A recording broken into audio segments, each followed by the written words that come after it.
안녕하세요. 히브리 관점으로 구속사를 읽는 토라 포션 세계에 오신 분들을 축복합니다. 이번 주 토라 포션은 바예라입니다. 네, 반갑습니다. 바예라. 그리고 그가 나타나셨다. 이런 뜻이죠. 오늘은 김수곤 목사님의 바예라, 하나님의 방문을 준비하라. 이 설교 말씀을 중심으로 해서요. 하나님께서 어떻게 우리에게 오시는지, 또 우리는 어떻게 그분을 맞이해야 그 약속된 복을 받을 수 있을지 좀 깊이 생각해보는 시간을 가지려고 합니다. 네. 결국 핵심은 우리가 어떤 눈으로 보느냐, 그리고 그 임재를 어떻게 환대하느냐, 여기에 달려있다는 거겠죠. 맞습니다. 공동체 이야기도 잠깐 해주셨는데 매주 토라 포션을 함께 묵상하고 나누고 또 기도와 예배로 삶에 적용하는 그런 기도의 집 토라 문화가 있다고 하더군요. 네, 단순히 머리로 아는 게 아니라 정말 살아있는 말씀으로 경험하려는 그런 노력. 그게 참 귀한 것 같습니다. 자, 그럼 첫 번째 핵심으로 바로 들어가 볼까요? 창세기 18장 1절 말씀이죠. 야훼께서 마모레의 상수리 나무들이 있는 곳에서 아브라함에게 나타나시니라. 바로 이 장면. 네, 하나님께서 아브라함에게 나타나셨다. 이게 바로 바예라입니다. 나타나셨다. 이 히브리어 동사 라가 그냥 눈으로 본다는 것 이상이에요. 뭐랄까, 경험하고 깨닫는 것까지 포함하는 거죠. 아, 그렇군요. 여기서 진짜 중요한 건 우리가 하나님을 막 찾아서 발견한 게 아니라는 거예요. 하나님께서 스스로를 드러내 보이셨다. 이게 포인트입니다. 아브라함의 그 믿음의 여정이 있잖아요. 네. 레클레카, 너는 가라. 이걸로 시작된 네네. 그 길 위에서 하나님께서 약속 성취를 위해 직접 나타나신 거죠. 아주 결정적인 순간이에요. 아, 그러니까 이게 우리가 흔히 말하는 계시의 사건이다. 이 말씀이시네요. 정확합니다. 우리가 볼 수 있어서 본 게 아니고 하나님이 보여주시기로 하셨기 때문에 아브라함이 볼 수 있었다. 맞습니다. 그래서 기독교를 계시의 종교라고 부르잖아요. 하나님께서 아브라함의 눈을 열어두셨기 때문에 바예라가 가능했던 거죠. 여기서 우리가 딱 붙잡아야 할 메시지는 하나님을 정말 갈망하고 그분의 약속 믿고 순종하며 나아가는 사람에게는 하나님께서 자신을 보여주시고 그 영적인 눈을 열어주신다는 겁니다. 지금 듣고 계신 여러분의 삶 속에서도요, 이번 한 주간 이렇게 찾아오시는 주님을 알아보는 바예라의 은혜가 있기를 정말 축복합니다. 아멘. 근데 하나님께서 나타나셔도 우리가 그걸 제대로 못 볼 수도 있잖아요. 목사님 설교에서는 우리의 시선에 대해서 아주 흥미로운 통찰을 주시더라고요. 아인 낯사라. 네, 눈을 들어본다. 네 가지 다른 시선을 보여주시죠. 맞아요. 창세기 18장 2절에 아브라함이 눈을 들어본즉 사람 셋이 맞은편에 서 있는지라 이렇게 나오거든요. 네. 이 아인 낯사라가 그냥 고개만 딱 드는 게 아니에요. 좀 더 깊은 의미가 있는데 시선을 높여서 하나님의 관점으로 그분의 나타나심을 인식한다. 이런 뜻이 담겨 있어요. 아, 하나님의 관점으로 본다. 네. 창세기에 보면 이렇게 눈을 드는 장면이 4번 정도 나오는데 이게 우리가 어디를 봐야 하는지를 아주 극명하게 보여줍니다. 그 첫 번째가 롯의 시선이군요. 아브라함이랑 헤어질 때. 창세기 13장 10절이죠. 이에 롯이 눈을 들어 낫사 아이네브, 요단 온 지역을 바라본 즉. 근데 아브라함이랑 표현이 약간 다른데요. 낫사 아이네브. 네, 좀 다르죠. 낫사 아이네브는 말 그대로 닭이 눈을 들어서 본다는 뉘앙스가 좀 더 강해요. 롯은 아주 철저하게 자기중심적이고 세상적인 기준으로 선택했어요. 물 넉넉하고 좋아 보이는 땅, 에덴 동산 같고 애굽 땅 같아 보이는 그런 곳, 거기를 택했죠. 근데 결과는? 네, 소돔의 멸망이었죠. 맞습니다. 눈앞에 풍요만 쫓는 세상적인 시선, 그 끝이 뭔지를 그냥 그대로 보여주는 거죠. 겉보기 좋은 걸 따라갔는데 결국 다 잃어버리는. 참 안타깝네요. 그렇죠. 그런데 두 번째 시선, 오늘 본문의 아브라함은 달라요. 아인 낯사라.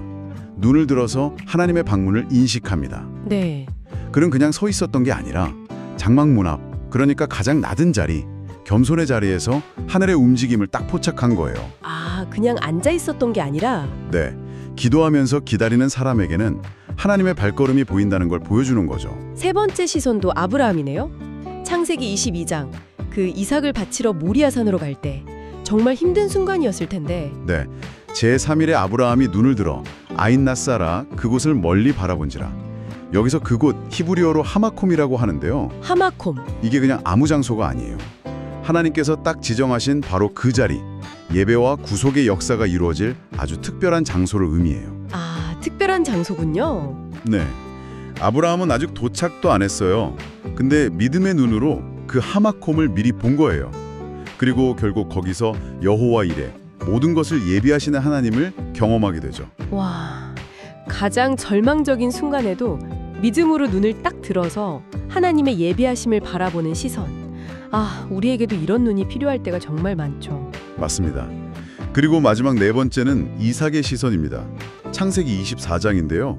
그가 들에 나가서 묵상하고 있다가 눈을 들어 아인나사, 라, 봄에 낙타들이 오는지라 리브가가 오는 걸 본 거죠. 아, 이건 기도하며 기다리는 중에 그 언약의 성취를 발견하는 눈이네요. 그렇죠. 딱 해진요? 하루가 마무리되고 뭔가 새로운 시상을 앞둔 그 시간에 묵상하던 이삭에게 하나님께서 약속하신 배필이 오는 것을 보게 하신 거군요. 맞습니다. 이 네 가지 시선을 한번 정리해보면요. 롯은 자기 눈으로 세상을 봐서 멸망으로 갔고, 네. 아브라함은 겸손하게 눈을 들어서 하나님의 방문을 맞이했고, 또 고통 속에서도 믿음으로 눈을 들어서 하나님의 예비하심, 그 하마콤을 받고, 네. 이삭은 묵상 중에 눈을 들어 언약의 성취를 봤어요. 결국 질문은 이거네요. 당신의 시선은 지금 어디를 향하고 있습니까? 세상의 풍요인가요? 아니면 하늘의 움직임인가요? 네, 정말 중요한 질문이죠. 눈을 들어 하나님을 본다는 것, 이게 바에라의 시작이라면 그 다음에 아브라함이 보여준 행동, 이게 바로 하사딤으로 이어지는 거죠. 맞습니다. 하나님께서 사람 모습으로 나타나셨을 때 아브라함 반응이 어땠죠? 그는 장막문에 앉아 있다가 그들을 봤다고 했잖아요. 네. 설교에서는 이걸 그냥 쉬고 있었다기보다는 하나님의 임재를 기다리는 태도로 해석하더라고요. 아, 기다리는 태도. 네. 그리고 그들을 보자마자 어떻게 했죠? 달려가 영접하고 몸을 땅에 굽혀 절하면서 아주 극진히 대접합니다. 맞아요. 사라에게는 속히 고운 가루 새 스아로 떡 만들라고 하고 하인에게는 또 빨리 달려가서 좋은 송아지 잡아서 요리하라고 막 재촉하죠. 네. 이 모든 적극적이고 뭔가 넘치는 듯한 환대, 이게 바로 하사딤이군요. 그렇습니다. 하사딤. 우리가 잘 아는 헤세드 있잖아요. 하나님의 그 변함없는 사랑, 자비. 네, 헤세드. 그거의 복수형이에요. 그러니까 구체적인 자비와 환대의 행동들, 그걸 의미하는 거죠. 행동들. 네. 근데 아브라함의 하사딤은 정말 스케일이 놀라워요. 고운 가루 새 스아. 이게 약 22리터 정도 되거든요. 22리터요? 3명한테요? 네. 어떤 학자들은 이걸 300명 불장이라고 추정하기도 해요. 3명의 손님을 위해서. 이건 상상하기 힘든 양이죠. 거기다 기름지고 좋은 송아지까지 잡았으니. 와, 이건 진짜 그냥 손님 접대 수준이 아니네요. 그렇죠. 뭔가 하나님의 임재를 알아보고 그 임재를 어떻게든 붙잡으려고 하는 그런 절박한 믿음의 표현, 뭐 이렇게 들리는데요. 바로 그겁니다. 히브리 전통에서는 이런 환대를 하나님의 방문을 위한 제단으로까지 여겼다고 해요. 제단이요? 네, 사람 대접하는 행위를 넘어서 하나님의 임재를 내 삶의 자리에 모셔드리는 그런 영적인 행위로 본 거죠. 그리고 정말 놀랍게도 바로 이 하사딤의 자리에서 하나님께서 이삭 출생에 대한 구체적인 약속을 선포하세요. 창세기 18장 10절에요. 그러니까 하사딤이 하나님의 임재를 머물게 하고 결국 약속이 선포되는 통로가 된 것입니다. 근데 만약에 이 하사딤이 없다면요? 그럼 어떻게 되는 걸까요? 설교에서는 이걸 요한계시록 3장 20절하고 연결해서 설명하시던데요. 네, 아주 흥미로운 연결이죠. 하나님은 우리가 마음과 삶의 자리를 이렇게 내어드리고 환대할 때 임재하신다는 거예요. 네. 반대로 우리가 마음 문을 닫고 환대하지 않으면 주님은 문 밖에서 두드릴 수밖에 없다는 거죠. 요한계시록 3장 20절 말씀. 볼지어다. 내가 문 밖에 서서 두드리노니 누구든지 내 음성을 듣고 문을 열면 내가 그에게로 들어가 그와 더불어 먹고 그는 나와 더불어 먹으리라. 이 말씀이 보통은 믿지 않는 분들한테 하는 초청으로 많이 이해하잖아요. 그렇죠. 근데 원래는 라오디게아 교회, 스스로는 부자라고 생각했는데 영적으로는 가난했던 그 교회에게 하신 말씀이라고요. 맞습니다. 좀 충격적이지 않나요? 주님이 교회 안이 아니라 밖에서 문을 두드리고 계셨다는 거? 그러게요. 예배도 드리고 뭐 활동도 많았을지 모르겠는데 정작 주님을 마음 중심으로 환영하고 모셔드릴 자리가 없었던 거예요. 그들의 마음 문이 그냥 닫혀 있었던 거죠. 아브라함이 장막문 활짝 열고 막 달려나가서 주님 영접했던 모습하고는 너무 다르네요. 그렇죠. 너무 대조적이죠. 주님은 왜 문 밖에 그냥 서 계셨을까요? 두드리노니에 해당하는 헬라어가 크루오라고 하는데요. 이게 막 문을 쾅쾅 치는 게 아니라고 해요. 아, 그런 게 아니고요. 네, 부드럽게 하지만 계속해서 똑똑하고 두드리는 그런 소리를 의미한다고 합니다. 주님은 절대로 강제로 문을 부수고 들어오시는 분이 아니라는 거죠. 우리가 마음 문을 열고 하사딤, 즉 환대의 손길을 내밀기를 기다리고 계신다는 거예요. 아까 설교에 나왔던 일화가 딱 생각나네요. 어떤 성도님이 목사님 저는 왜 하나님 임재를 잘 못 느낄까요? 이렇게 물었더니 한 노 목사님이 하나님이 안 오시는 게 아니라 당신의 문이 닫혀 있어서 그래요. 이렇게 답하셨다는 이야기요. 네네. 하나님은 오늘도 우리 삶에 바에라 나타나시는데 문제는 우리 문이 닫혀 있을 수 있다는 거군요. 바로 그 지점입니다. 그리고 주님께서 문을 열면 들어가 그와 더불어 먹겠다고 하신 약속. 이게 그냥 밥 한 끼 먹겠다는 게 아니잖아요. 그렇죠. 고대 근동에서 함께 식사한다는 건 아주 깊은 교제, 연합, 언약적인 친밀함, 코이노니아를 의미하거든요. 주님은 우리랑 그런 깊은 사귐을 원하시는 거죠. 설교에서 그 어린아이 식사기도 예로 든 것도 참 인상 깊었어요. 예수님 오늘도 우리 집에 오세요. 엄마가 음식 많이 준비했어요. 네네. 이 순수한 초대가 바로 화사딤의 본질이다. 이런 말씀이셨죠? 맞습니다. 하나님은 그렇게 자신을 위해 자리를 딱 마련하고 기다리는 마음, 그 하사됨을 기뻐하시고 거기에 머무르길 원하시는 거죠. 아브라함은 장막문 열고 환대했지만 소돔성 사람들은 어땠어요?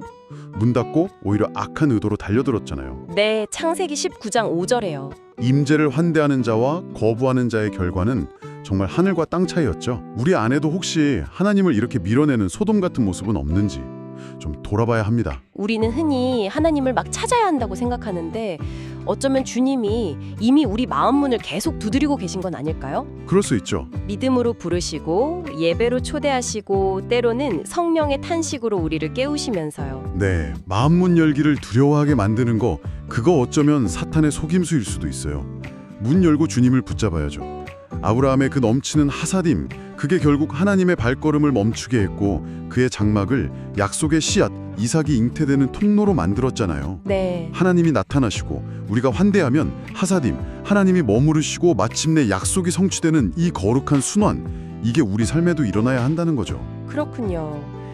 그럼 오늘 이야기를 좀 정리해보자면 우리는 먼저 바예라의 눈, 그러니까 하나님의 임재를 인식할 수 있는 영적인 눈이 열리기를 구해야 하고 네, 맞아요. 동시에 하사딤, 그 임재를 기꺼이 환대하고 우리 삶의 자리를 내어드리는 그런 적극적인 태도, 이걸 가져야 한다는 거네요. 네, 우리의 예배가 또 우리의 가정이 우리의 공동체가 하나님의 발걸음을 멈추게 하고 그분의 임재가 머물기를 기뻐하시는 그런 하사딤의 장막이 되어야 합니다.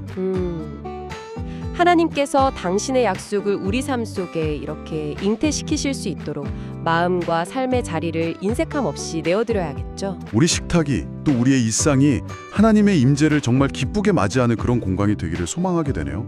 주님, 오시옵소서, 제 마음의 문을 엽니다. 이렇게 고백하면서요. 네, 오늘 나는 이야기들을 마무리하면서 아까 그 노 목사님의 대답을 다시 한번 생각해 보면 좋겠습니다. 네, 그리고 당신 스스로에게 한번 진지하게 물어보세요. 나의 문은 정말로 열려 있는가? 때로는 불편함까지도 기꺼이 받아들일 준비가 된 진정한 하사딤으로 활짝 열려 있는가? 이것이 오늘 우리가 마음에 품고 돌아가야 할 질문인 것 같습니다. 양산 리빙처치를 검색하시면 김수곤 목사님의 설교 원본을 청취하실 수 있습니다.